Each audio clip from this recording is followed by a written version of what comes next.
Hi అందరికీ, నేనైతే చల్లచల్లని ice cream అయితే ప్రిపేర్ చేశాను. మరి మీకు చూపించాలనుకుంటున్నాను. సో మీరు కూడా ఈ వీడియో చూసి మీ ఇంట్లో ట్రై చేసి చూడండి. ఎలాంటి ప్రిజర్వేటివ్స్ వాడుకోకుండా మనం ఇంట్లోనే చల్లచల్లని ఐస్ క్రీమ్ అయితే తయారు చేసుకుందాం.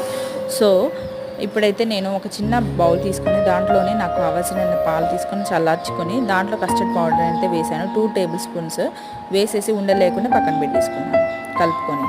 తర్వాతకి ఇంకొక స్టవ్ మీద పాలను అయితే తీసుకొని అవి పాలను మరిగించిన తర్వాతకి ఈ కలుపుకున్న కస్టర్డ్ పౌడర్ మిల్క్ ఉంది కదా, సో దీన్ని మిక్స్ చేసేసి స్టవ్ మీద పెట్టేసి సిమ్లో పెట్టేసి కుక్ చేసుకున్నాను. అది కొంచెం గట్టి పడిన తర్వాతకి ఆఫ్ చేసేసి చల్లారిన తర్వాతకి మిక్సీ జార్ తీసుకొని మిక్సీ జార్లో వేసుకొని బ్లైండ్ చేసుకోండి.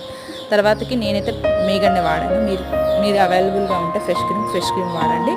ఫ్రెష్ క్రీమ్ వేసేసి మిక్స్ చేసుకోండి. మిక్స్ చేసుకున్న తర్వాత గాలి బయటికి రాకుండా ఒక బాక్స్లో పెట్టేసి డీప్ ఫ్రిడ్జ్లో పెట్టేసుకోండి. చల్లని ఐస్ క్రీమ్ అయితే తయారీ అయింది. సో మీ ఇంట్లో ట్రై చేసి చూడండి.